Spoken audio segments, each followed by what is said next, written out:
बड़े लोग कहते हैं हमने भी तो तुम्हें ऐसे ही पाला है, अब तुम नई चीजें बता रहे हो, हम नहीं मानते।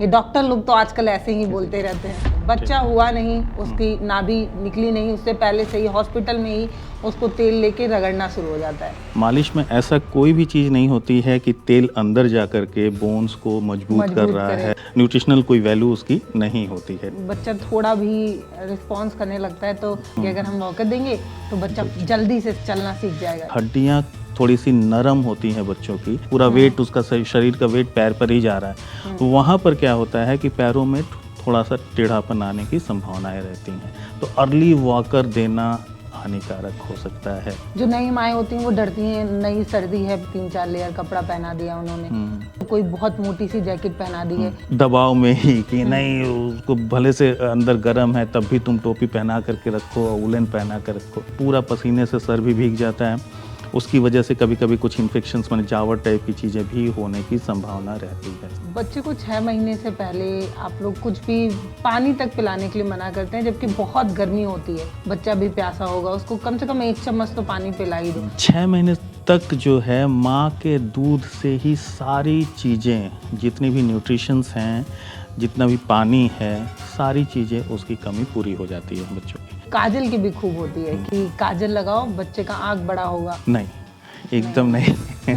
काजल आँखों पे न लगाएं, ठीक है, कतई न लगाएं। उसमें जो कार्बन के पार्टिकल्स होते हैं वो जाकर के आँखों के जो झिल्ली ऊपर होती है, कंजंक्टिवा जिसको कहते हैं, उसको इरिटेट करते हैं, उसकी वजह से भी एक सुपर इन्फेक्शन होने का खतरा रहता है। जनगुट्टी देने का ट्रेंड है, शहद पिलाना, तो ये कितना सही मानते हैं आप? नहीं देना चाहिए, नहीं देना चाहिए। कुछ एक बैक्टीरिया पाया जाता है जिसकी वजह से बॉटुलिज्म एक बीमारी होती है, जिसके होने की संभावना हो सकती है। अगर आप भी नए पेरेंट्स बने हैं, आपके घर भी एक नन्हा सा प्यारा सा फरिश्ता जो है वो आ चुका है, मुझे पता है कि आपके जहन में बहुत सारे सवाल हैं, बिल्कुल मेरी ही तरह आप भी बहुत घबराए रहते हैं, क्या करना चाहिए, क्या नहीं करना चाहिए, मेरा बच्चा सही से ग्रोथ कर रहा है या नहीं कर रहा है, और फिर ऊपर से दादी और नानी के नए नुस्खे जो हम पर दबाव बनाते हैं कि हमें ये करने चाहिए। कितना हमें करना चाहिए, क्या नहीं करना चाहिए, क्या बच्चे के लिए सेफ है, ये सब कुछ जानने के लिए ऑब्वियस सी बात है कि कोई बच्चों का ही डॉक्टर चाहिए होगा, जो एक्सपर्ट होगा, जो हमें आराम से समझा पाएगा कि क्या चीज़ें जो बचपन से चली आ रही हैं, पहले से चली आ रही हैं, वो सही हैं, उन्हें फॉलो करना चाहिए, और किन चीज़ों पर रुक जाना चाहिए, स्टॉप लगा कर ये बताना चाहिए कि जो चीज़ें हमेशा से चली आ रही हैं वो सही नहीं हैं। तो आज हमने जो है ऐसे ही एक बहुत ही फेमस बच्चों के डॉक्टर अनुपम विश्वास जी को बुलाया है। सर, आपका बहुत स्वागत है। और जो नए पेरेंट्स होते हैं वो बहुत घबराए होते हैं, क्योंकि बड़े लोग कहते हैं हमने भी तो तुम्हें ऐसे ही पाला है, अब तुम नई चीज़ें बता रहे हो, हम नहीं मानते। ये डॉक्टर लोग तो आजकल ऐसे ही बोलते रहते हैं। तो बहुत से ऐसे सवाल हैं जिस पर आज हम आपसे जानना चाहेंगे। जरूर। सबसे पहला सवाल तो मालिश से ही शुरू करते हैं। बच्चा हुआ नहीं, उसकी नाभि निकली नहीं, उससे पहले से ही हॉस्पिटल में ही उसको तेल लेके रगड़ना शुरू हो जाता है, कितना सही होता है सर मालिश? देखिए, मालिश जहाँ तक करने की बात है, 2 सप्ताह के बाद से, लगभग 15 दिन के बाद से हल्की फुल्की मालिश की जा सकती है। मालिश से इतना ही होता है कि स्किन का सर्कुलेशन और मसल सर्कुलेशन बच्चों में वो इम्प्रूव होता है, ठीक है। मालिश में ऐसा कोई भी चीज़ नहीं होती है कि तेल अंदर जा कर के बोन्स को मजबूत कर रहा है, या वो तेल जा कर के अंदर जा कर के कोई न्यूट्रिशनल कोई वैल्यू उसकी नहीं होती है, ठीक है। तो इसलिए मालिश जो है केवल एक वेल बीइंग के लिए, बच्चों के वेल बीइंग के लिए, और स्किन के सर्कुलेशन को बेटर करने के लिए, और मसल रिलैक्सेशन के लिए मालिश जरूरी होता है। तो हड्डियां मजबूत नहीं होती? हड्डियां मजबूत नहीं होती, स्टिमुलेशन मिलता है उससे बच्चों को अच्छा भी लगता है, उससे बच्चों सो जाते हैं, ठीक है, रिलैक्स हो जाते हैं। एक स्टिमुलेशन ग्रोथ का भी होता है, उससे मालिश से एक ग्रोथ का भी स्टिमुलेशन होता है, जिससे ग्रोथ भी बेटर होती है। तो मालिश बच्चे जल्दी चलने लगेंगे अगर मालिश? ऐसा नहीं, ऐसा कुछ भी नहीं है। बच्चों का ग्रोथ जैसे होता है वैसे ही होगा, लेकिन मालिश से यही फायदा होता है कि हाँ, उनका जो स्किन का सर्कुलेशन और मसल का सर्कुलेशन बेटर होने की वजह से उनको रिलैक्सेशन फील होता है, बेटर स्लीप उनकी बेटर होती है, और उनका ग्रोथ भी स्टिमुलेट होता है। लेकिन ऐसा होता है कि कुछ बच्चे जल्दी चलने लगते हैं, तो ये कहा जाता है देखो उनका कितने 3 मालिश हुआ तो वो बच्चा देखो कितना तेजी से भाग रहा है। कुछ बच्चे 1 साल 1.5 साल कोई कोई तो 2 साल भी लगा देते हैं चलने में। तो कहा जाता है उन माओं को जो नई माएँ हैं कि देखो तुमने अपने बच्चे का ठीक से ध्यान नहीं दिया, वो अपने पैर पे खड़ा नहीं हो पा रहा है। नहीं, तो इसमें मालिश का कोई रोल नहीं है, ठीक है। वो और सारे बच्चों का अलग अलग टाइमिंग होती है और किसी भी दो बच्चों को कंपेयर नहीं करना चाहिए। इवन घर में ही कोई बड़ा बच्चा है और छोटा बच्चा है तो दोनों बच्चों में कोई कंपैरिजन नहीं होना चाहिए, ठीक है। सारे बच्चे अपने आप में एक अलग इंडिविजुअल हैं, ठीक है। तो इसलिए उनका ग्रोथ, अब सारी चीज़ें, हाँ, यदि कोई चीज़ डिलेड हो रही है, आपको लग रहा है कि नहीं अभी भी नहीं चला, जैसे कि 6 से 8 महीने के बच्चों में थोड़ा सा बैठने की, पहले तो विदाउट सपोर्ट बैठना शुरू कर देते हैं, फिर जो है पहले विथ सपोर्ट बैठना शुरू करते हैं, फिर जो है विदाउट सपोर्ट वो बैठना शुरू कर देते हैं 8 महीने तक जाते जाते। उसके बाद जा कर के फिर धीरे धीरे करके खड़े होने की कोशिश करते हैं। खड़े जब हो जाते हैं तो खड़े होने के बाद वो थोड़ा थोड़ा धीरे धीरे करके फर्नीचर पकड़ करके मतलब चलना शुरू करते हैं किसी सपोर्ट के साथ। उसके बाद जब वो धीरे धीरे करके उनको बैलेंस बनाना उनको आ जाता है कि नहीं आप बैलेंस कर लूँगा, तब वो हाथ छोड़ करके खड़ा होना शुरू करते हैं। उसके बाद फिर स्टेप वाइज वो अपना विदाउट सपोर्ट जो है चलने की कोशिश करते हैं। तो ये एक धीरे धीरे स्लो प्रोसेस है, ठीक है, स्लो एंड स्टेडी प्रोसेस है। और इसमें जो है कभी भी जल्दीबाजी भी नहीं करनी चाहिए कि नहीं उसका बच्चा चल रहा है तो मेरा बच्चा क्यों नहीं चल रहा है। मैं ये जानना भी चाहूंगी आपसे कि कौन सा मंथ किस चीज के लिए ठीक माना जाता है। मतलब बच्चा करवट लेता है वो किस मंथ में ले सकता है, और अगर वो ना ले तो कब सीरियस माना जाए कि इतने मंथ तक भी मेरा बच्चा एकदम सीधा ही लेटा हुआ है, कोई रिस्पॉन्स नहीं करता है। पहला जो माइलस्टोन होता है, ग्रोथ माइलस्टोन जो होता है, वो पहला होता है सोशल स्माइल, जो कि 1.5 से 2 महीने के बीच आ जाना चाहिए। सोशल स्माइल ये होता है कि बच्चे तो ऐसे ही जैसे कि न्यूबॉर्न होते हैं और 1 महीने तक वो अपने आप सोते सोते हंसने लगते हैं, ठीक है। तो वो एक डिफरेंट चीज़ होती है। जब वो आई कांटेक्ट बना करके मदर के साथ तब जो हंसते हैं उसको सोशल स्माइल कहा जाता है। वो फर्स्ट माइलस्टोन होता है बच्चों के डेवलपमेंट का, ठीक है। उसके बाद धीरे धीरे करके जब लगभग 2.5-3 महीने में उनकी गर्दन जो है थोड़ी सख्त होती है, तो आप उठाते समय गर्दन लटकती नहीं है, ठीक है। जैसे कि गोद में लिया आपने तो वो गर्दन लटकेगी नहीं, थोड़ा सा वो लोग ऊपर उठा करके अपने देखने, या तो उल्टा, हाँ, या उल्टा लिटा दिए तो गर्दन को ऐसे ऊपर उठाएंगे वो लोग। ये 3 महीने में करने लगते 3 महीने में, ठीक है। उसके बाद वही 6 से 8 महीने के भीतर जो है पहले तो थोड़ा सपोर्ट से बैठेंगे। हाँ, करवट लेना भी 3-4 महीने तक में करवट लेना भी आ जाता है, ठीक है। और अगर कोई बच्चा 5 महीने तक भी करवट ना ले तो इसको सीरियस माने? एकदम एकदम, तब एकदम किसी बाल रोग विशेषज्ञ से दिखा लेना चाहिए कि इसमें क्या प्रॉब्लम हो रही है। कभी कभी जैसे विंटर्स में क्या होता है कि बहुत ज़्यादा पहना करके रखा जाता है बच्चों को, उसकी वजह से भी बच्चे खुद से करवट लेना करने की इच्छा होती, मतलब कर लेंगे भी तो भी वो कर नहीं पाते हैं due to over weight of the clothes. तो वो एक प्रॉब्लम होती है। विंटर्स में थोड़ा सा बच्चों का थोड़ा सा डिलेड रहता है क्योंकि वो सारा चीज़ पहना करके हम लोग एकदम टाइट करके रखते हैं इसी वजह से, ठीक है। तो ये एक कारण हो सकता है। और फिर आपका वही 9 से 10 महीने में धीरे धीरे करके वो विथ सपोर्ट खड़े होने की कोशिश करते हैं। 11 से 12 महीने में थोड़ा सा वही साइड वाइज पकड़ करके चलना, फिर 12 महीने से 15 महीने के बीच में वो विदाउट सपोर्ट अपना चलना शुरू कर देते हैं बच्चे। तो अगर 1 साल तक बच्चा खड़ा नहीं हो पा रहा है, चल नहीं पा रहा है तो भी दिक्कत? खड़ा नहीं हो पा रहा है तो दिक्कत वाली बात है, दिक्कत की बात है, ठीक है। कोई सपोर्ट लेके या मतलब बिना सपोर्ट के खड़ा होना है? नहीं, सपोर्ट, क्योंकि मैं ये बात इसलिए पूछ रही हूँ कि ये भी इसको भी बहुत कंपेयर किया जाता है। हाँ, नहीं, सपोर्ट लेकर के भी नहीं खड़ा हो पा रहा है तो सीरियस बात है। यदि विदाउट सपोर्ट नहीं खड़ा हो रहा है तो कोई बात नहीं है। थोड़े दिनों तक वही मैंने जैसे बताया कि कभी कभी क्लोथिंग्स इतना ज़्यादा होता है कि बच्चों में बैलेंस करने में दिक्कत होती है। एक और चीज़ की परेशानी आती है कुछ कमज़ोर बच्चों में। कमज़ोर बच्चे क्या कहेंगे, मैं उसको कमज़ोर नहीं कहूँगा।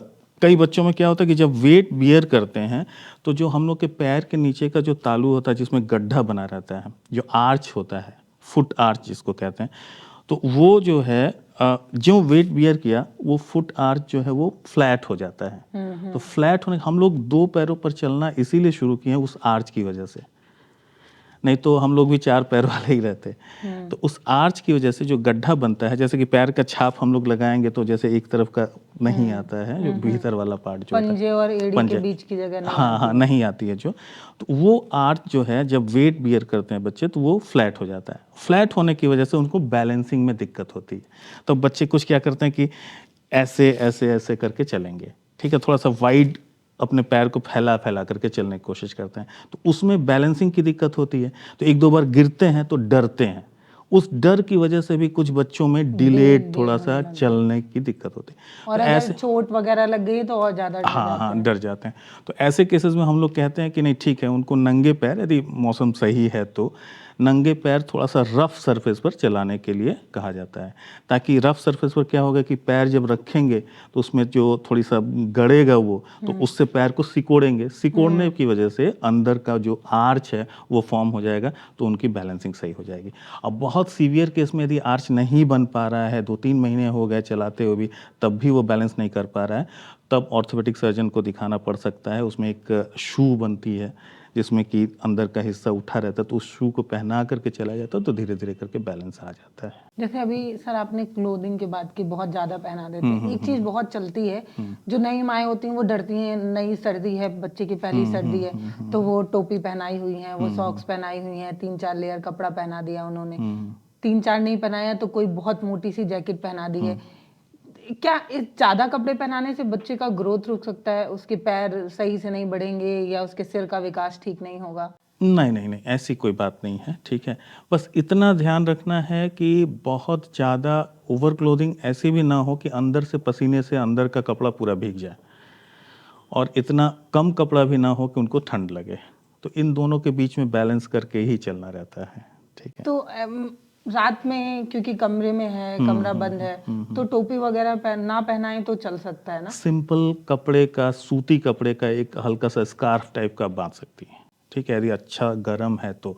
उसमें भी क्या करते हैं कई मदर्स जो हैं कि नहीं, वो भी दबाव में ही कि नहीं उसको भले से अंदर गर्म है तब भी तुम टोपी पहना करके रखो, वुलन पहना कर रखो, तो वैसा ना करना ही ठीक है, क्योंकि पूरा पसीने से सर भी भीग जाता है। उसकी वजह से कभी कभी कुछ इन्फेक्शंस माने जावट टाइप की चीज़ें भी होने की संभावना रहती है सर पे, ठीक है। तो जब अभी हम लोग चलने की बात कर रहे थे, तो बहुत कॉमन है वॉकर।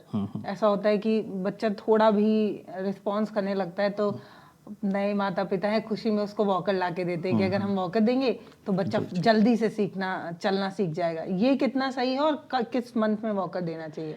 देखिए, मैं ये कहूँगा कि 9 मंथ से पहले, जब भी 9 मंथ क्या, जब बच्चा खुद अपना वजन अपने पैरों पर डालना शुरू करता है या खड़ा होना शुरू करे, विथ सपोर्ट ही सही, तभी जा करके जब वो कुछ दिन हाँ खड़ा हो लिया, मतलब कि खड़ा होते हुए उसका 1 सप्ताह 10 दिन बीत गया, तब जा कर के ही वॉकर देना सही होता है, क्योंकि हड्डियाँ थोड़ी सी नरम होती हैं बच्चों की, तो उस पर ही यदि वेट डाला जाएगा और जल्दी ही उनको खड़ा करा दिया, क्योंकि वॉकर में खड़े ही रहना है, पूरा वेट उसका शरीर का वेट पैर पर ही जा रहा है, तो वहाँ पर क्या होता है कि पैरों में थोड़ा सा टेढ़ापन आने की संभावनाएं रहती हैं, तो अर्ली वॉकर देना हानिकारक हो सकता है। पंजे पे भी चलने लगते हैं बच्चे वॉकर की वजह से। पंजे पर चलने लगते हैं क्योंकि वो रीच नहीं कर पा रहे हैं, तो उसको चलाना है, इसकी वजह से पंजे पर चलना शुरू तो वो कर देते दिक्कत हैं। है। एकदम दिक्कत वाली बात है।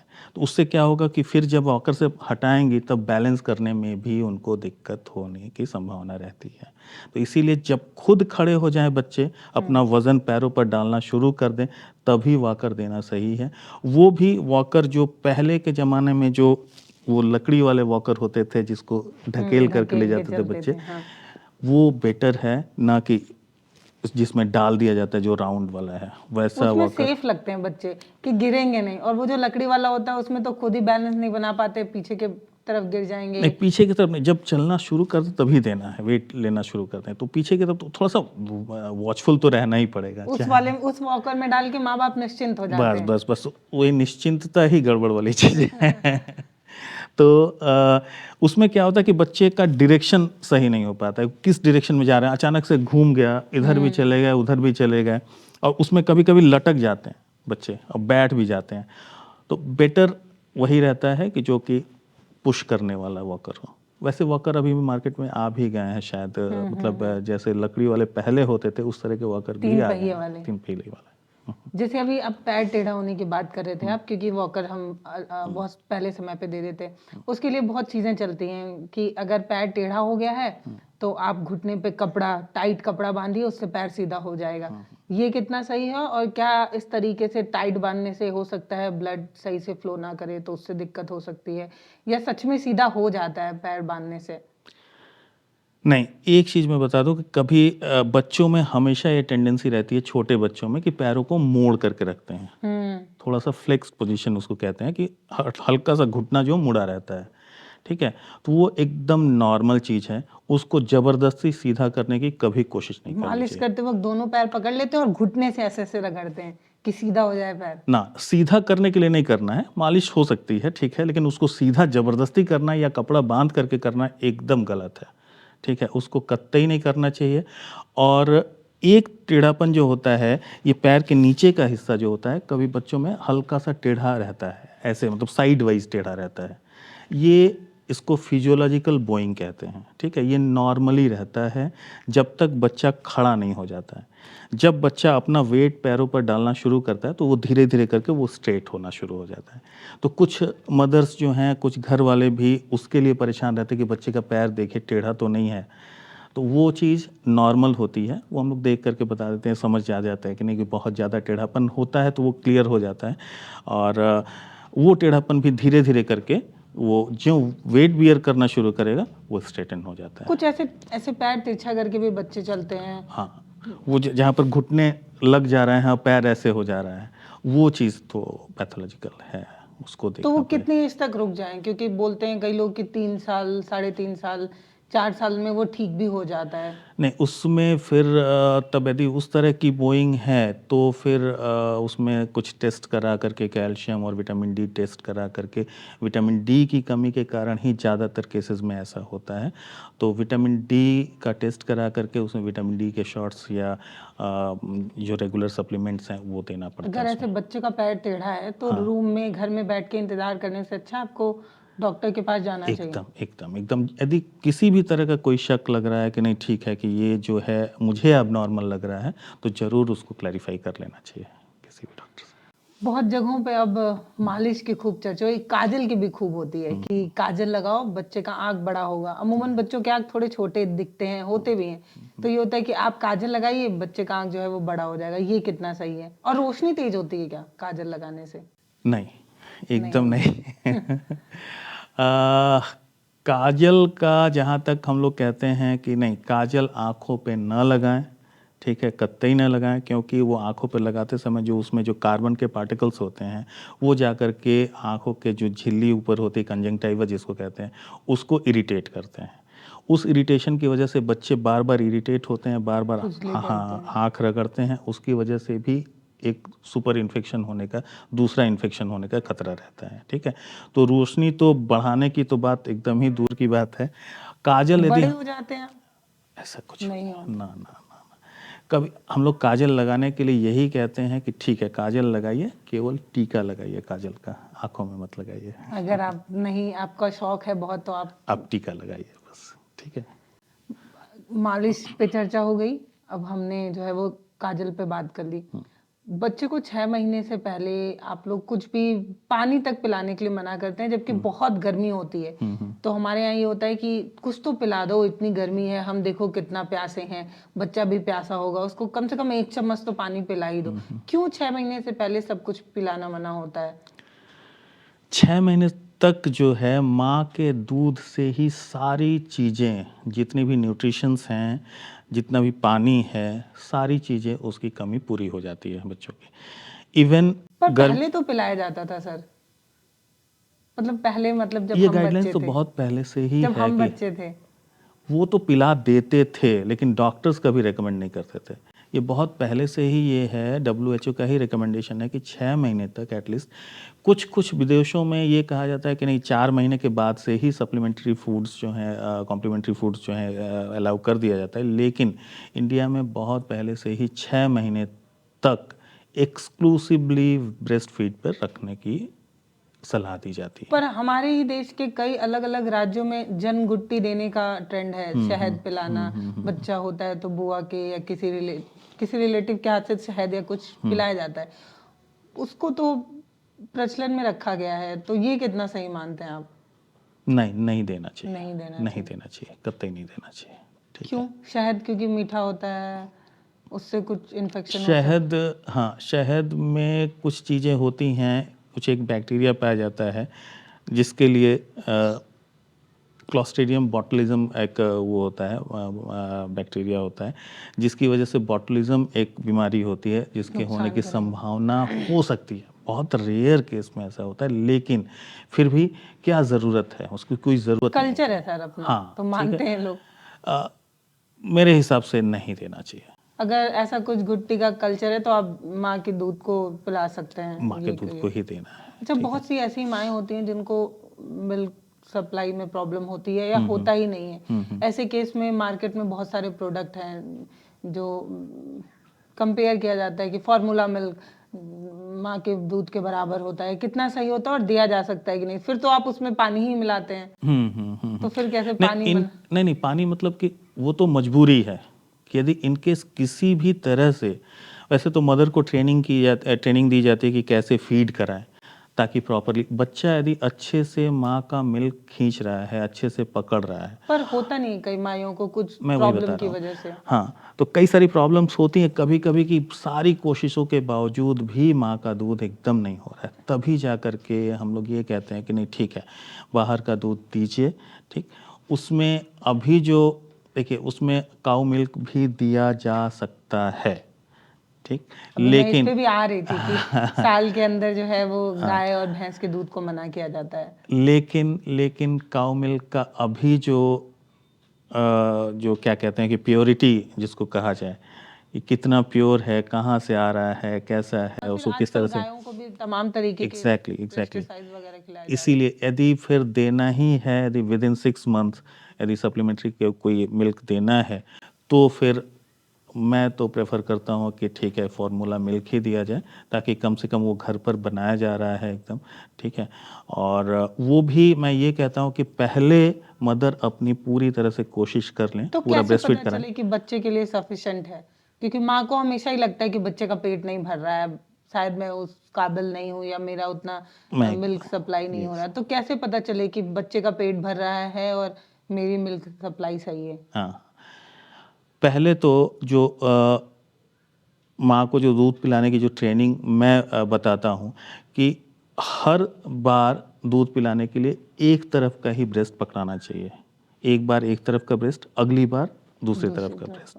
क्योंकि जब बच्चे खींचते हैं पहले माँ का दूध, तो और दूसरी चीज़ होती है प्रॉपर लैचिंग मतलब कि प्रॉपर अटैचमेंट जो होता है माँ के ब्रेस्ट से बच्चों का। ठीक है, तो वो चीज़ बहुत इंपॉर्टेंट होती है। केवल यदि बच्चा निपल पकड़ करके केवल चूस रहा है तो उससे बच्चे को कोई मिल्क नहीं मिलेगा।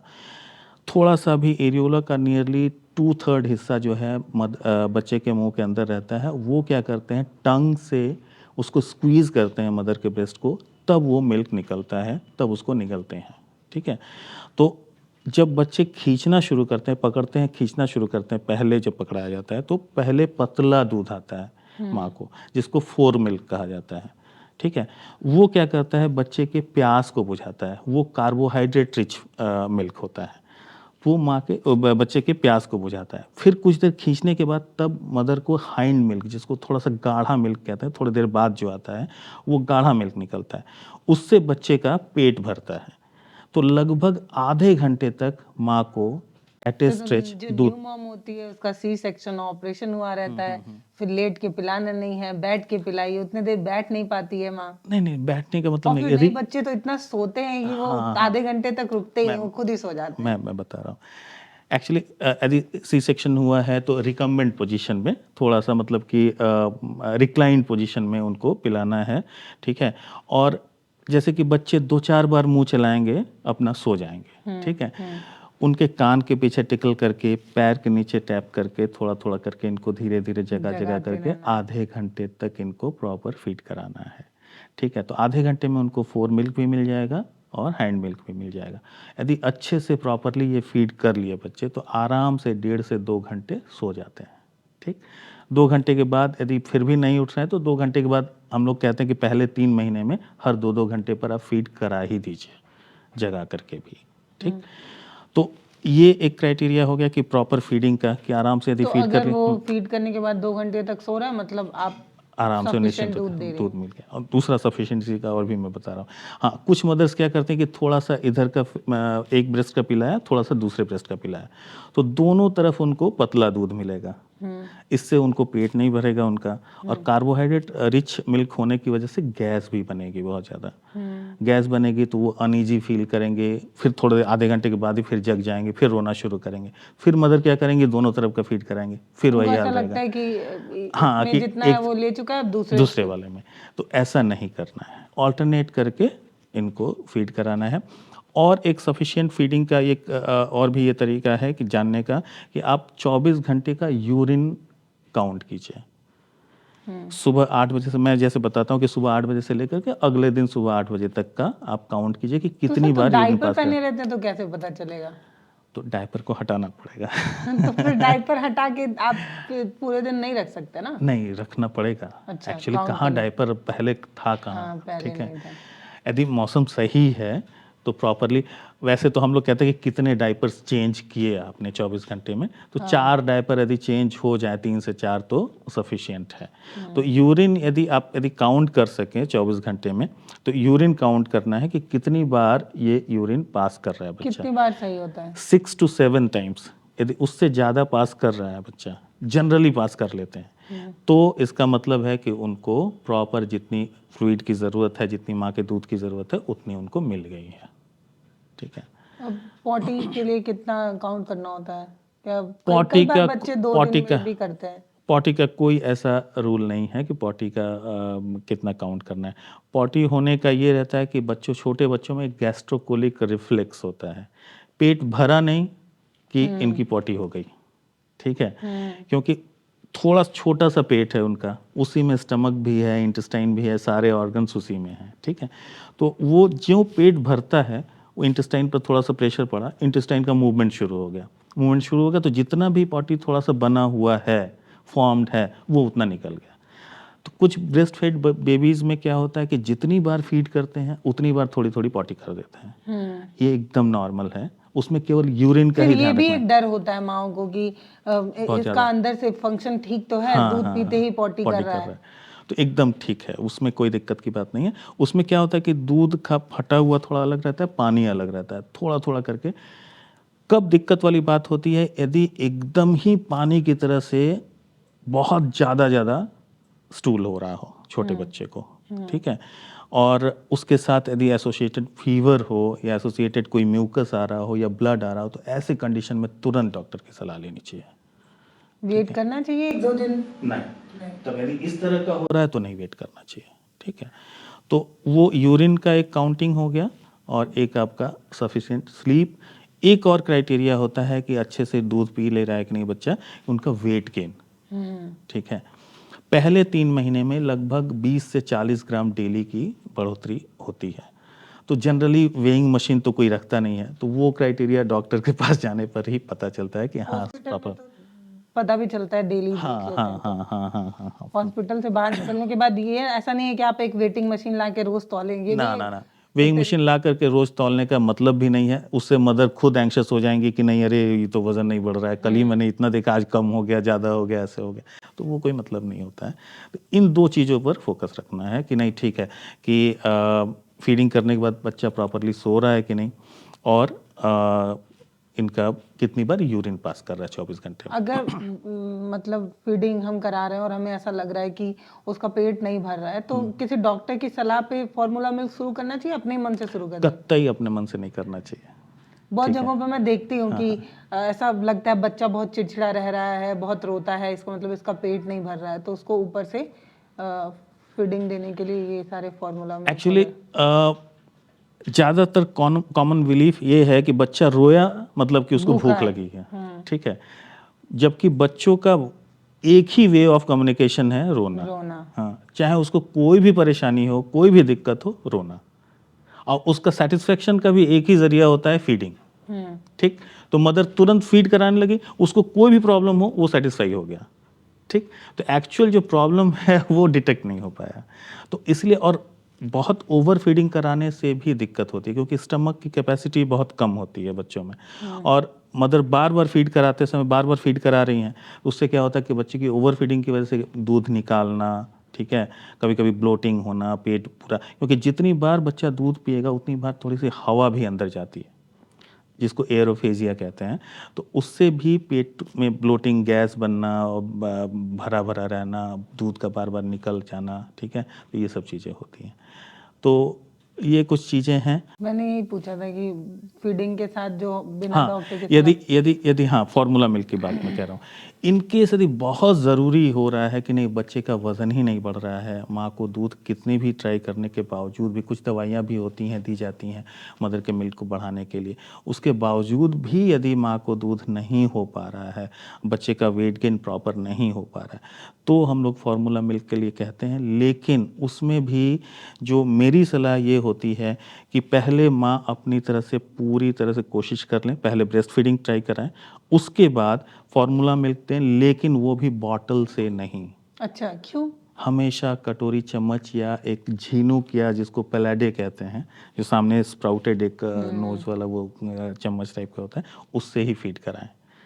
क्यों सर, बॉटल क्यों मना मैं होता वही है? बताने जा रहा हूँ। बॉटल, एक तो ये होता है कि बॉटल को प्रॉपरली स्टरलाइज नहीं किया जा पाता बहुत है, जगहों पे मशीन नहीं रखते हैं, तो नहीं वो रहती महंगी है। लगती है। हाँ हाँ, क्या यूज है, 3 महीने बाद तो वैसे भी। एग्जैक्टली।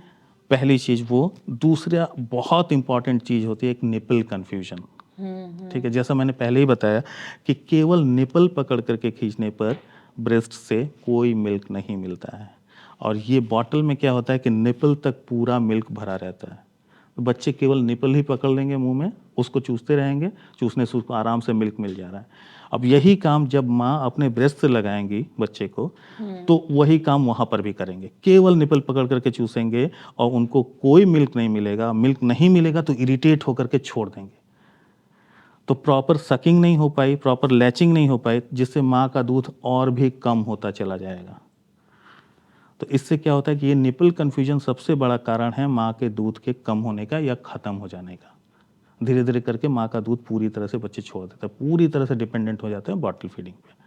तो ये दो एक डिसएडवांटेज है सबसे बड़ा। बॉटल को लेके और बहुत सी बातें कही जाती हैं। पहला ये कि अगर आप बच्चे को ज्यादा टाइम तक बॉटल देते हैं तो उसके दांत टेढ़े मेढ़े आ सकते हैं, उसका ओठ लटक सकता है, ये सब कितना सही है? हाँ, ये दांत के लिए कुछ हद तक सही है, क्योंकि उसमें जो है जो प्रेशर लगाते हैं बच्चे, उसमें मसूड़ों पर थोड़ा सा प्रेशर पड़ता है, ठीक है, जो कि नॉर्मल जो कंसिस्टेंसी वाला ब्रेस्ट फीडिंग जो बच्चे करते हैं उनमें उतना ज़्यादा नहीं होता है, तो दांत टेढ़े मेढ़े आने की संभावना रहती है, बहुत कम रहती है, लेकिन तब भी उसमें रहती है। इसमें चिंता करें क्योंकि वो तो दांत गिरी जाने हैं, बड़ा दांत, नहीं, मजबूत दांत बाद में आएगा। एक्चुअली इस मामले में डेंटिस्ट लोग ही ज़्यादा अच्छे से बता पाएंगे, लेकिन हाँ, ये होता है कि जो पहला जो दांत आता है वो गिर जाते तो हैं, लेकिन पीछे वाले दांत भी उसी को फॉलो करते हुए उसके अलाइनमेंट में ही बड़े होते हैं, तो एक बार जहाँ गड़बड़ हुआ डेंचर, तो बाद में गड़बड़ ही रह तो जाता है। बॉटल से मतलब बॉटल का ये वाला मिथ, ये वाला जो डर है, उसको सीरियस माना जाए कि दांत टेढ़े हो जाएंगे अगर बॉटल ज्यादा दे रहे हैं तो? उससे भी ज़्यादा सीरियस जो पहले मैंने बताई दो बातें, वो ज़्यादा सीरियस बातें हैं। नहीं, अगर ब्रेस्ट मिल्क ले रहा है सही हाँ तरीके से, हाँ तो 6 महीने बीत चुके हैं, हाँ अब हाँ हम उसको फॉर्मूला मिल्क दे रहे हैं, हाँ, तो बॉटल दें या कटोरी नहीं, चम्मच से दें? बॉटल तो मैं हमेशा मना करूँगा मना कि कर बॉटल दें। नहीं देना है, बॉटल से नहीं फीड कराना है, ठीक है। ठीक है, प्लास्टिक बॉटल को सही से आप नहीं वॉश करते हैं, या सही से आप, स्टील बॉटल के लिए ऐसी चीजें नहीं है, उसको तो आप जिससे अपना बर्तन धुलते हैं उस चीजों से भी धुल दें तो वो साफ हो जाता है, तो भी बॉटल नहीं देना है? तो भी नहीं देना है, ये बहुत अच्छी बात बता रहे हैं कि बॉटल नहीं देना। नहीं देना है, एकदम नहीं देना है, ठीक है। अभी सर हम लोग बच्चे की फीडिंग की बात कर रहे थे, तो हमने 6 मंथ तक तो बात कर लिया। 6 मंथ खत्म होते ही बच्चे को कुछ सॉलिड देना, कुछ चीजें देना शुरू हो जाता है। बहुत सी माएँ मार्केट के प्रोडक्ट पे ज्यादा भरोसा करती हैं और पैकेट फूड बहुत मिलते हैं आजकल, तो उसको ये बताया जाता है कि मतलब ये आप खिला दिए बच्चे को ना तो बच्चा एकदम तंदुरुस्त होगा, एकदम गोलू मोलू होगा, और हम हर माँ यही चाहती है कि उसका बच्चा सबसे बेस्ट हो। तो वो कितना सही है, मार्केट के जो भी प्रोडक्ट मिलते हैं वो, या घर पे तैयार किया हुआ? जैसे मैं सेरेलैक्स और इन सारी चीजों की बात कर रही हूँ, कितना दोनों में कौन सा ज्यादा सही है? नहीं, मैं कहूँगा कि हमेशा घर की ही चीज़ सबसे बेस्ट होती है, सबसे अच्छी होती है और उसी को ट्राई भी करना चाहिए। अब तो जैसे कि कुछ-कुछ जो सीरियल्स हैं उसको थोड़ा-सा रोस्ट करके मदर्स जो है घर ही पर उसको पीस करके सेरेलैक टाइप का चीज़ बना ले रही हैं। उसको मिल्क में या पानी में मिला करके उसको दे रही हैं। तो वो भी एक अच्छी चीज़ है, अच्छी प्रैक्टिस है, ठीक है? तो जब 6 महीने के बाद से बच्चों को एकदम जैसे कि हम लोग कहते हैं कि चावल वाली चीज़ों से पहले शुरुआत करनी चाहिए। राइस जो है सबसे ईज़िली डाइजेस्ट हो जाता है और नॉन एलर्जेनिक होता है, ठीक है? तो सबसे पहले जब कोई भी फूड इंट्रोड्यूस किया जाता है तो बच्चों को बॉइल्ड तो वो राइस हो। नॉन एलर्जेनिक होनी चाहिए, एलर्जी प्रोड्यूस करने वाली चीज़ें नहीं होनी चाहिए। तो राइस सबसे अच्छी चीज़ होती है ऐसे कंडीशन में। तो राइस वाली चीज़ों से शुरुआत करनी चाहिए। फिर जब धीरे-धीरे करके जब राइस पचाना शुरू कर देता है बच्चा, उसके बाद फिर गेहूँ वाली चीज़ें। गेहूँ में एक ग्लूटेन नाम की चीज़ पाई जाती है, तो ग्लूटेन सेंसिटिविटी आ जाती है कुछ बच्चों में कि उस गेहूँ के आटे से एलर्जी होने की संभावना रहती है। तो उस चीज़ को इसीलिए गेहूँ वाली चीज़ों को थोड़े दिनों के बाद से। अब जैसे कि अंडे के लिए हाँ, अंडे का भी एग्स बहुत वो है। हाँ, एग्स के लिए। तो एग को देने के लिए लोग कहते हैं कि नहीं पहले सफ़ेद वाला पार्ट देना चाहिए, बाद में जर्दी देनी चाहिए, पीले क्योंकि वाला वो पार्ट का पचाने में दिक्कत दिक्कत होता है, होता और ही होता है। अमूमन जो जिम में जाने वाले लोग हैं उनको भी कहा जाता है येलो पार्ट निकाल दो क्योंकि वो फैटी है। हाँ, तो जिम वाले लोग तो अलग हो गए, तो बच्चे अलग इसीलिए हो इसीलिए गए। होता है कि बच्चे को भी ज्यादा फैट दे देंगे तो कहीं पचा ना पाए, इसलिए येलो पार्ट नहीं देते नहीं, हैं। कतई नहीं। ऊपर वाला पार्ट जो होता है वो एल्ब्यूमिन होता है, प्रोटीन होता है, वो एलर्जी प्रोड्यूस कर सकता है। तो यदि अंडा जब भी इंट्रोड्यूस करना है बच्चों में, अच्छा। पहले येलो पार्ट देना है। बॉइल्ड में येलो पार्ट को ही मैश करके उसको देना है। उसको पचा लेने के बाद कुछ दिनों के बाद से तब व्हाइट पार्ट देना चाहिए। मतलब वाइट पार्ट ज्यादा एलर्जेटिक हो, मतलब। एलर्जेनिक होता है, वो प्रोटीन अच्छा, है, वो एलर्जेनिक होता है, ठीक है? तो इसलिए उसको बाद में। ये भी है कि दाल में दाल का पानी दो तो आसानी से बच्चा पचाएगा, क्योंकि हमें बहुत पतली चीज़ों से शुरू करना होता है, उसके बाद सॉलिड में जाना होता है। फिर कुछ लोग कहते हैं कि दाल के पानी में तो पानी ही है, आपने बहुत सारी चीज़ें दी नहीं, तो बड़ा कन्फ्यूज़न है, मतलब क्या खिलाएं शुरुआत में। नहीं, दाल के पानी में तो सचमुच कुछ भी नहीं रहता है, ठीक है? तो बेटर ये है कि एकदम गली हुई खिचड़ी, उसमें दाल भी रह गया, चावल भी रह गया या चावल के माड़ में थोड़ा-सा दाल मिला दिया, ठीक है? और उसको आप दीजिए, ठीक? तो एकदम पतले से पहले शुरू कीजिए, फिर धीरे-धीरे, धीरे-धीरे करके उसको थोड़ा-सा पेस्टी बनाइए, ताकि बच्चे को चबाने की थोड़ी-सी एक च्यू करने की एक आदत पड़े। ठीक है? ताकि टीथिंग के बाद से उनको कोई भी चीज़, कोई फूड आइटम च्यू करने में उनको आसानी हो, उनको एक प्रैक्टिस रहे, ठीक? तो पहले 2 सॉलिड मील इनको से शुरुआत करनी चाहिए, फिर धीरे-धीरे करके 3 अप टू 1 ईयर तक जाते-जाते 5 सॉलिड फूड्स दिए जा सकते हैं। और इन बिटवीन आपको जो भी अलग से जो बाहर के लिक्विड्स हैं, वो दिए जा सकते हैं, जैसे फ्रूट जूस हुआ, ठीक है? पानी हुआ, नॉर्मल पानी हुआ। हाँ, बाहर पानी का वगैरह कब से दे सकते हैं, क्योंकि बहुत लोग कहते हैं कि अगर आप बच्चे को ज़्यादा पानी पिला देते हैं उसका पेट भर जाता है, फिर वो खाना नहीं खाता है, तो इसलिए उसके वजन में असर पड़ता है। नहीं, नहीं, नहीं। पानी जितनी ज़रूरत है उतनी ही दीजिए। वो पानी के लिए खुद ही डिमांड करेगा, पानी दीजिए और यदि मुँह हटा लेता है फिर हटा दीजिए, कोई दिक्कत नहीं है, ठीक है? पानी दिया जा सकता है, पानी देने में कोई दिक्कत आफ्टर 6 मंथ्स ही। ये सारी चीज़ें आफ्टर 6 मंथ्स की मैं बता रहा हूँ। कितने टाइम खिलाना चाहिए सर बच्चे को। मैं वही बताया कि पहले 6 महीने के बाद से 2 टाइम सॉलिड फूड इनको देना है, ठीक है? इन बिटवीन आप कोई भी लिक्विड्स आप बाहर का दे सकती हैं, ठीक? तो 2 सॉलिड फूड्स के मील पहले शुरुआत फ्रूट करनी। जूस में शुगर होता है, वो दे सकते हैं, क्योंकि चीनी और नमक तो डॉक्टर ही मना नहीं, कर नहीं, दे नहीं, रहे हैं। शुगर तो आप नेचुरल शुगर, नेचुरल जो भी स्वीटनर्स हैं, वो आप यूज़ कर सकती हैं। खजूर वगैरह डाल के भी। खजूर दे सकती हैं, आप किशमिश को भिगा करके रख लिया, उसको मैश करके दे सकती हैं। तो नेचुरल स्वीटनर्स आप दे सकती हैं, ठीक?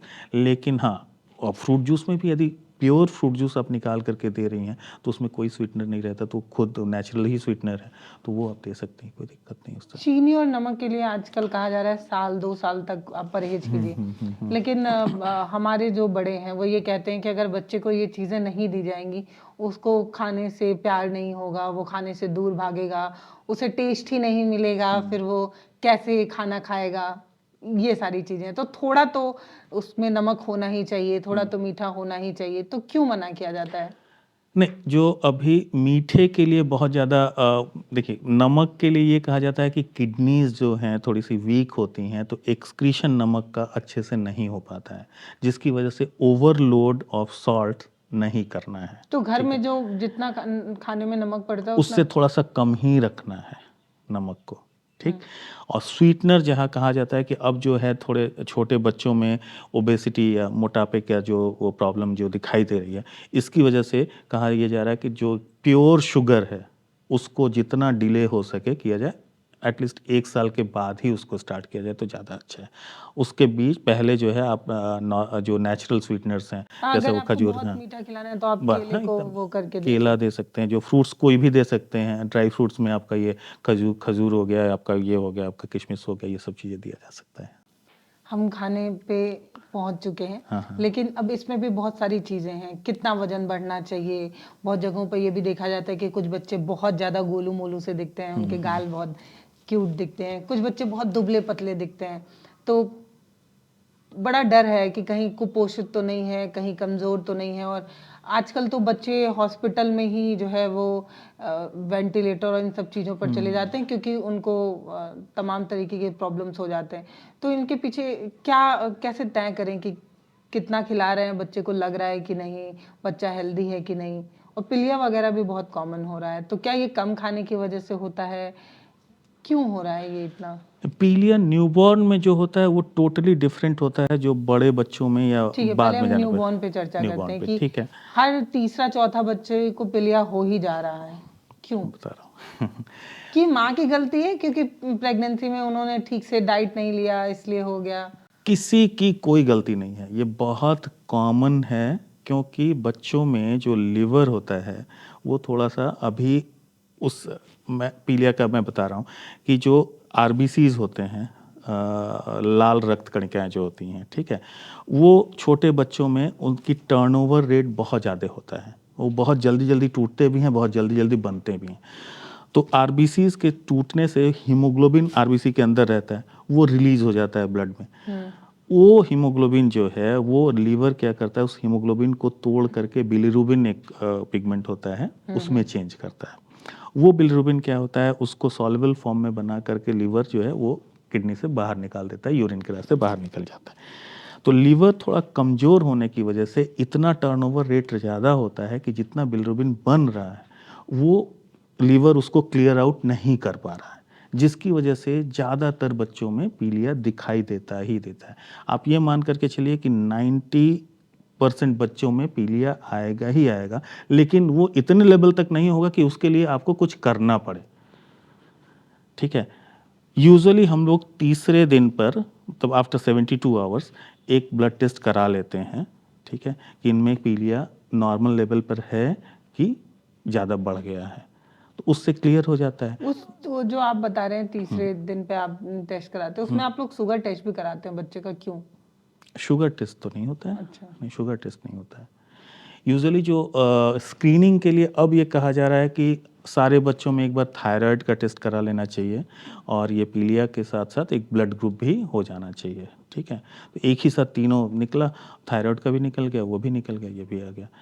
तो पीलिया अभी 90% बच्चों में आता ही आता है, ड्यू टू ये कारण कि क्योंकि लीवर उसको डिटॉक्सिफाई नहीं कर पा रही है या उसको निकाल नहीं पा रहा है। ठीक, तो वो पीलिया क्या होता है कि पहले फेस के स्किन पे जमा होना शुरू होता है, तो पहले फेस से शुरुआत होती है पीलिया की, फिर धीरे धीरे करके नीचे की तरफ वो बढ़ता है। ठीक, और उसी ऑर्डर में फिर कम होना भी शुरू हो जाता है। पहले 7 डेज तक थोड़ा सा तो इस बढ़ता है। बीच में अगर हम धूप दिखाएं तो नहीं रुक सकता है? धूप कितना रोल प्ले एग्जैक्टली करता है? देखिए, धूप दिखाने का मतलब ये है कि आप जो स्किन पर जमा हुआ है पीलिया के पिगमेंट्स जो हैं बिलिरुबिन, ठीक है, वो अल्ट्रावायलेट रेज से वो एक ऐसे आइसोमर में फॉर्म हो जाते हैं, चेंज हो जाते हैं, जो कि वाटर सॉल्युबल है। वो वहाँ से वाटर सॉल्युबल हो गया, तो वो क्या हुआ कि किडनी के रास्ते वो निकल के यूरिन के रास्ते निकल जाता है। ठीक, यही है फोटोथेरेपी, मतलब कि जो सनरेज का जो एप्लीकेशन है पीलिया में। तो उसमें क्या होता है कि पूरे बॉडी को खोल करके हम लोग जो मशीन पर रखते हैं, जिन बच्चों को पीलिया एक सर्टेन लेवल से ज़्यादा हो जा रहा है, पैथोलॉजिकल हो जा रहा है, तो वैसे कंडीशन में हम लोग पूरे बदन को पूरा खोल करके दोनों तरफ से एक्सपोज करते हैं उस लाइट से, जो अल्ट्रावायलेट रेज है। वो चीज़ हम लोग खुले में धूप में नहीं कर पाएंगे। या तो बच्चे ज़्यादा, यदि वो समर सीजन है तो गर्म हो जाएंगे, या बच्चे ठंडे में तो हम लोग खोल ही नहीं सकते उतना, तो पूरे स्किन का एक्सपोजर होना चाहिए वहाँ पे, ठीक है। तो इसलिए यदि पीलिया है तो उसको ट्रीटमेंट के लिए फोटोथेरेपी पे रखना है, नहीं है तो कुछ नहीं करना है। नए बच्चों को धूप दिखाने का बड़ा ये है कि पीलिया से बचा सकते हैं। उसका केवल फेस एक्सपोज हो रहा है, हम्म ठीक है। केवल उतने ही एरिया एक्सपोज होने से, उतने ही एरिया का जो बिलिरुबिन डिपोजिशन है वो एरिया केवल एक्सपोज हो रहा है, तो वो एरिया का बिलिरुबिन डिग्रेड होकर के अपना निकल रहा है, बाकी एरिया में तो पड़ा ही रह जा रहा है। बहुत छोटे बच्चों को सनलाइट दिखाने के चक्कर में सनबर्न और ये सारी चीजें भी मैं हो वही कहा कि समर तो सीजन में दिखाना सन चाहिए कि नहीं? नहीं दिखाना चाहिए। यदि है पीलिया तो अब ये जहाँ तक सन, प्रिकॉशन के लिए करती हैं दादी नहीं, माएँ। पीलिया के लिए सन एक्सपोजर का कोई रोल नहीं है, ठीक है, पहली चीज़। दूसरी चीज़ है कि हाँ, थोड़े बड़े हो जाएं बच्चे तो उनका ऐसे जगह पर सन का एक्सपोजर होना चाहिए ताकि विटामिन डी मिले उनको सन रेज से। तो वो चीज़ जो है ऐसे जगह पर होना चाहिए कि जहाँ पर कि सन रेज तो आ रही हो लेकिन प्रॉपर उनको गर्मी भी लगे, या प्रॉपर एक गर्म माहौल हो जहाँ पर बच्चे ठंडे ना पड़ जाएं। तो इस तरह का यदि सन का एक्सपोजर हो जाए तो ठीक है, लेकिन पीलिया के लिए कोई सन एक्सपोजर का कोई रोल नहीं है। आपको पूरा खोल करके बच्चों को रखना पड़ेगा, तभी जा करके उसका कोई असर होगा, नहीं तो कोई असर नहीं होगा उसका। ठीक है। अभी जब हम लोग बात शुरू किए थे तब डायपर की बात हुई थी।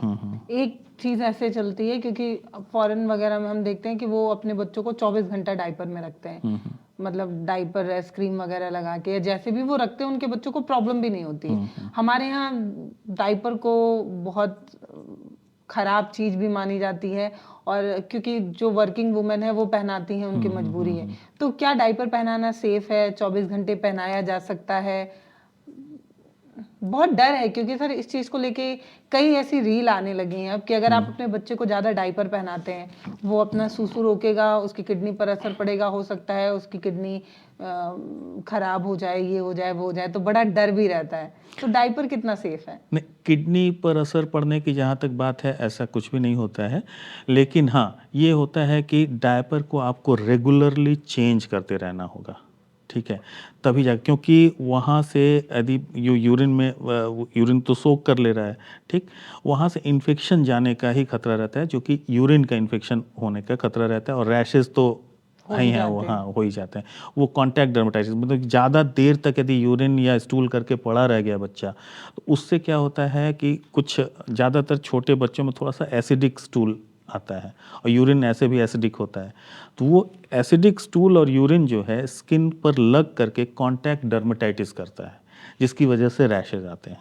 तो आपको यदि आप ऐसा कर सके कि हाँ बच्चा 2 बार यूरिन किया या 1 बार पॉटी किया, तुरंत आपने चेंज कर दिया, तो हर 1 से 1.5 घंटे पर आप चेंज करते रहिए, तब तो आपके लिए सेफ है, बच्चे के लिए कोई दिक्कत की बात बहुत लोग ये कहते हैं 4 से 6 घंटे भी पहना सकते हो, अगर उसने सूसू किया है तो पॉटी पे चेंज करना होता है। नहीं नहीं नहीं नहीं, चेंज ही करना है। रेगुलर चेंज करते रहिए, तब तो आप यूज़ कर सकती हैं।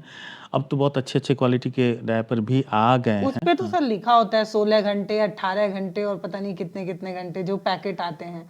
तब मैं किसी ब्रांड का नाम नहीं ले रही हूँ, हाँ लेकिन हाँ, उसमें लिखे होते हैं 24 घंटे आपको जो है वो अच्छी नींद दे सकता है बच्चे को, इस तरीके के दावे करते हैं। नहीं नहीं नहीं नहीं नहीं, वो बच्चे को नुकसान कर नुकसान सकता कर है। सकता है। कलर चेंज होने लगते हैं बच्चों के बार बार स्किन के कलर चेंज हो सकते हैं एकदम। कुछ नुकसान भी हो सकता है आगे जाकर। सिर्फ स्किन को मान लीजिए आप क्रीम वगैरह से सही करते हैं, हाँ हाँ, आगे जाके वो कोई बड़ी प्रॉब्लम कर सकता है? जनरली ऐसा कुछ बड़ी प्रॉब्लम तो नहीं होती है। बच्चों को डायपर की आदत लग सकती है क्योंकि कई जगहों पर ऐसे भी चीजें आई हैं कि डायपर पहनाने से बच्चे को पॉटी डायपर में करने की आदत हो जाती है, तो फिर वो बिना डायपर के नहीं करते। तो क्या ये सारी चीजें हो जाती हैं? हाँ, कुछ बच्चों में तो ये डेवलप हो जाती है। कुछ बच्चे वो डायपर पहने पहने खड़े खड़े ही अपना वो टॉयलेट करने की कोशिश करते हैं, पॉटी करने की कोशिश करते हैं, और जो कि बहुत ही उनके लिए भी प्रॉब्लम होता है, और कॉन्स्टिपेटेड भी हो जाते हैं वो बच्चे, और उनको फिर बाद में दिक्कत होनी शुरू हो जाती है। तो ये चीज़ है। अब से मुझे ये बताइए, जो छोटे बच्चे होते हैं वो हमेशा सोते ही रहते हैं, तो कितना सोना सही होता है? मतलब नए बच्चे हैं तो उसको आप देखिए कि थोड़ा सा आंख खोल के देखा उसने, फिर वो सो गया। सो गया। तो कितना सोना बच्चे के लिए सही होता है? ज्यादा सोना आलस की निशानी है?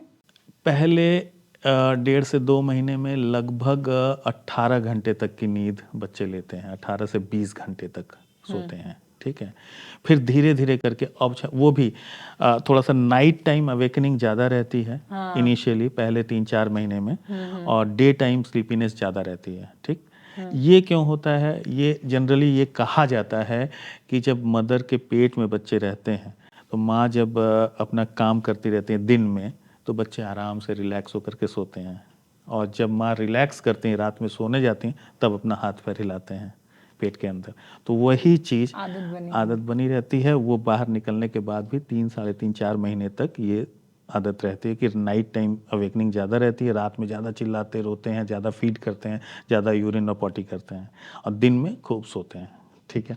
तो ये चीज़ जो है धीरे धीरे करके जब बायोलॉजिकल क्लॉक सेट होना शुरू हो जाता है ब्रेन में, तो धीरे धीरे करके नाइट टाइम स्लीपीनेस बढ़ती चली जाती है, डे टाइम स्लीपीनेस कम होती चली जाती है। आगे कितने टाइम, मतलब बच्चा जितना सोना चाह रहा है उसको सोने देना चाहिए या नहीं?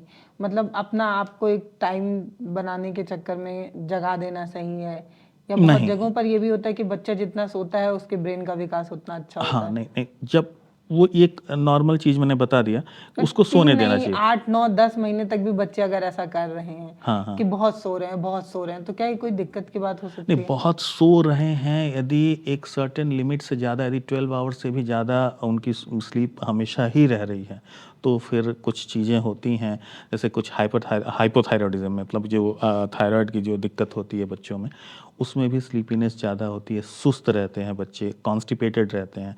तो ऐसे कंडीशन में ज़रूर एक बार डॉक्टर की सलाह लेनी चाहिए। अभी जब हम पॉटी की बात कर रहे थे, बच्चे को डायपर की आदत हो जाती है, तो एक पॉटी ट्रेनिंग की भी खूब चर्चा होती है कि आप ट्रेनिंग नहीं देंगे तो बच्चे को आदत नहीं बनेगी। कैसे देना होता है ये पॉटी ट्रेनिंग? पॉटी ट्रेनिंग देने का सबसे अच्छा समय 1.5 साल के बाद से शुरू करना चाहिए, ठीक है। अभी छोड़ दें बच्चे को हाँ, साल के अंदर तक? अभी अभी छोड़ दीजिए, वो अपने आप जब भी उनको वो लगता है तो 1.5 साल। मार्केट में बहुत सारी चीजें आती हैं सर, कार्टून जैसा बना होता है और सीट जैसा होता है, उसको बहुत छोटे समय से ही माएँ डिसिप्लिन या सिखाने के चक्कर में बैठाना शुरू कर देते हैं। वो सही है कि छोड़ देना चाहिए 1 साल बच्चे को नहीं नहीं, उसके छोड़ ऊपर? देना चाहिए। मैं बता रहा हूँ कि 1.5 साल से ही पॉटी ट्रेनिंग शुरू करनी चाहिए, और उनको कोशिश करना यही है कि उनको बैठाया जाए, किसी भी तरह से बैठाया जाए, बैठा करके ही कराया जाए। और यूजुअली बच्चों में जो पॉटी लगने वाला जो टाइम होता है, कुछ खाने के बाद उनको पॉटी लगती है। तो जनरली पॉटी ट्रेनिंग में ये किया जाता है कि जैसे सुबह का जो भी ब्रेकफास्ट दिया गया 1.5 साल पे, उसके बाद उनको बैठाइए, खाने के बाद बैठाइए। बैठाने के बाद उनको देखिए कि भले से वो करें चाहे ना करें, लेकिन उनको बैठाइए, ठीक है। सुबह और शाम 2 टाइम तो कम से कम बैठाना ही है, और जिनमें जो बच्चे कॉन्स्टिपेटेड हैं उनको दोपहर में भी खाने के बाद एक बार ज़रूर बैठाना चाहिए। तो इस तरह से करके उनको बैठा करके, कुछ बच्चे ज़बरदस्ती खड़े होकर के करने की कोशिश करते हैं, लेकिन उनको होता नहीं है, तो उसमें कॉन्स्टिपेशन के चांसेस और बढ़ते हैं। तो बहुत ज़्यादा यदि कॉन्स्टिपेटेड बच्चा है तो हम लोग थोड़ा स्टूल सॉफ्टनर कुछ देते हैं, ताकि स्टूल थोड़ा सॉफ्ट हो जाए, उनको करने में आसानी हो। तो एक बार करने की आदत, लेकिन आदत पड़वानी बहुत ज़रूरी है, ठीक है। तो वो दोनों टाइम बैठाना जो है वो बहुत इम्पॉर्टेंट है, ताकि एक मतलब आदत बनी रहे। 1 साल तक तो बच्चे को फ्री फ्री छोड़ना छोड़ चाहिए। दीजिए, कोई नई मम्मी को भी टेंशन नहीं लेना चाहिए। एकदम नहीं, कोई टेंशन लेने की ज़रूरत नहीं है। अब टीथिंग को लेके भी बहुत चर्चा लोग करते हैं। दांत, पहला दांत आता है तो बच्चे को ये होता है, वो होता है, बच्चा चिड़चिड़ा होता है। कुछ लोग कहते हैं कि जब आपको लगे कि बच्चे के मसूड़े टाइट हो रहे हैं या बच्चा बार बार अंगूठा चूस रहा है, तो उसको थोड़ा पैरासीटामोल पिला दो ताकि उसको आराम रहे। तो टीथिंग के लिए क्या करना चाहिए? टीथिंग एक नेचुरल प्रोसेस है, ठीक है, उसको होने देना है, ठीक है। थोड़ा सा बच्चा चिड़चिड़ापन तो आता है, क्योंकि हल्का सा पेन होता है। उस कंडीशन में बच्चे कुछ भी पाते हैं, माँ का आंचल हुआ, हाँ, कोई भी कपड़ा हुआ, कोई चादर है, वो ले करके पकड़ करके मुंह में डाल करके उसको च्यू करने की कोशिश करते हैं। तो उस समय क्या होता है, मसूड़े सख्त हो रहे हैं या दांत जब निकाल, तो उससे उनको एक सेटिस्फेक्शन मिलता है। उससे थोड़ा सा दर्द में भी उनको आराम मिलता है। तो इसकी वजह से वो बार बार, तो टीथिंग एक नेचुरल प्रोसेस है, तो उसके लिए कुछ मार्केट भी में करने की नीम के अलग अलग प्रोडक्ट भी आते हैं कि जब बच्चे को दांत आने वाला हो, आपको ऐसा लग रहा है तो आप उसे दीजिए, बच्चा उसको ऐसे चबाएगा, काटेगा तो उसको आराम मिलेगा। या कुछ लोग क्या करते हैं, बर्फ जमा के रखते हैं, वो देते हैं बच्चे को। टीथर जो है दिया जा सकता है यदि हम लोग प्रॉपर हाइजीन मेंटेन कर सकें तो। सबसे ठीक बड़ी है, प्रॉब्लम यही है। एग्जैक्टली। हम लोग कभी कभी कहते हैं कि जैसे कि गाजर हुआ, हाँ, गाजर को भी दिया जा सकता है जब तक टीथ नहीं आए हैं तब तक। आ ठीक गया है, है तो वो तो काट के काट लो, अटका सकता एग्जैक्टली, है। हाँ हाँ। तो वो गाजर जैसे पूरा अच्छे से धुल करके, छिल करके, ठीक है, वो आप पकड़ा दिया, ठीक। लेकिन ऐसे जगह पर भी होना चाहिए कि वो बार बार मुंह में डाल रहा है, निकाल रहा है, गिरा रहा है, फिर मुंह में डाल रहा है, ऐसा भी नहीं होना चाहिए। तो थोड़ा सा वॉचफुल रहना पड़ेगा टीथर के लिए, उसके लिए, ठीक है। तो अब पहले दांत को लेके ये भी है कि आपको शुरू से ही बच्चे को ब्रशिंग की आदत डालनी चाहिए। तो आप क्या करिए, कपड़ा लीजिए, उसको गीला करिए, उसको सुबह शाम मुंह में डाल के उसको साफ करने की आदत डालिए, तभी बच्चे को ब्रश करने की आदत पड़ेगी, नहीं तो नहीं पड़ेगी। ये कितना सही है? नहीं, 2 साल के बाद से ही ब्रशिंग शुरू की जानी तो चाहिए, ये ठीक है। जीभ को साफ करने के लिए एकदम सब, नहीं, कुछ भी नहीं, जीभ को साफ करने की कोई ज़रूरत नहीं होती, जीभ को छीलने की भी कोई ज़रूरत नहीं तो होती, वो कपड़े से जो साफ करने की चीज है वो सब कुछ करने की जरूरत कोई नहीं? ज़रूरत नहीं है, कुछ भी करने की ज़रूरत नहीं, उसको होने दीजिए, अपने आप क्लीन हो जाएगा वो चीज़। खाना जब शुरू करा चुके हैं तब भी नहीं क्लीन करना नहीं, है? खाना खाने के बाद जस्ट एक कुल्ला करने वाली आदत जो है उनको तो वो डलवानी चाहिए। छोटे बच्चे को कैसे होगा? छोटे बच्चे, मान लीजिए कि ठीक है, आपने दिया, पानी लिया, वो पानी पी लिया, उसके साथ कोई दिक्कत नहीं है, वो चला गया अंदर। हाँ, ओरल कैविटी में कुछ रहना नहीं चाहिए, इसका एक बार थोड़ा सा ध्यान देना चाहिए, ठीक है। कि कोई भी खाया आपने तो ऐसे ही आप उस मैश करके दे रहे हैं खाना, तो जनरली मुंह के अंदर रहने की संभावना बहुत कम ही रहती है। उसके बाद प्रॉपरली पानी पी करके वो पूरी तरह से अंदर चला जाए, इसका ध्यान रखना होगा। बहुत जगहों पे ये भी होता है, कपड़े को ऐसे लपेट के हाथ में और ऐसे मुंह उसका साफ करते करना नहीं चाहिए, करना नहीं चाहिए। हैं, उससे इन्फेक्शन हो सकता है हो बच्चे सकता है, हो सकता है। आप प्लेन हाथ से, यदि आपको लग रहा है कि कहीं कुछ अटका हुआ है, आप अच्छे से हाथ धुलिए, हाथ से ही केवल साफ कर दीजिए, कपड़ा डालने की जरूरत ही नहीं है, ठीक है। ठंडियों में क्या कैसे ख्याल रखना चाहिए? किसी बच्चे की एकदम पहली सर्दी है, बहुत जगहों पे ये होता है कि उसको एक मोटा कपड़ा पहनाने से अच्छा है आप कई लेयर में कपड़ा पहनाइए, 2 3 4। कैसे ख्याल रखना होता है पहले सर्दी में, कोई नया नया बच्चा है? सर्दियों में पहली चीज़ तो ये देखनी है कि बच्चे का पैर, हाथ और सर, इन 3 जगहों से बहुत, इन सब जगहों पर कैपिलरी बेड्स बहुत ज़्यादा होती हैं, ब्लड वेसल्स बहुत ज़्यादा होते हैं, जहाँ से हीट डिसिपेशन बहुत ज़्यादा होता है। ये एरिया यदि खुला रह गया, बहुत ज़्यादा देर तक खुला रह गया या ठंडा रह गया, तो यहाँ से बॉडी का हीट पूरा बाहर निकलता रहता है, ठीक है। तो इन तीनों एरियाज़ को ढकना बहुत ज़रूरी होता है, हाथ, पैर और सर। तो ये हमेशा ढका रहना चाहिए, क्योंकि ये इन एरिया से ही ज़्यादातर हीट डिसिपेट होता है। और बाकी जो आपने कहा जैसा कि लेयर्स में पहनाना ज़्यादा अच्छा है बजाय कि एक ही मोटा पहनाने के, ठीक है।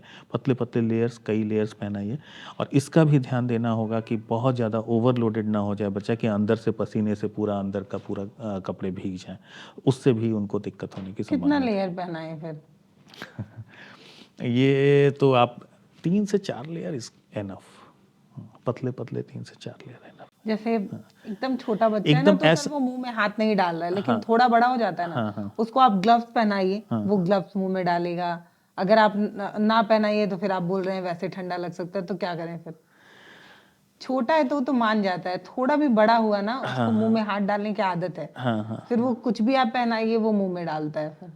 वो तो थोड़ा सा आपको रेस्ट्रिक्ट करना पड़ेगा और चेंज करते रहना पड़ेगा, क्योंकि कई बच्चों में ये आदत होती है कि मुंह में डालने की आदत होती है, तो उसको थोड़ा सा ये अंगूठा चूसना गलत माना जाता है।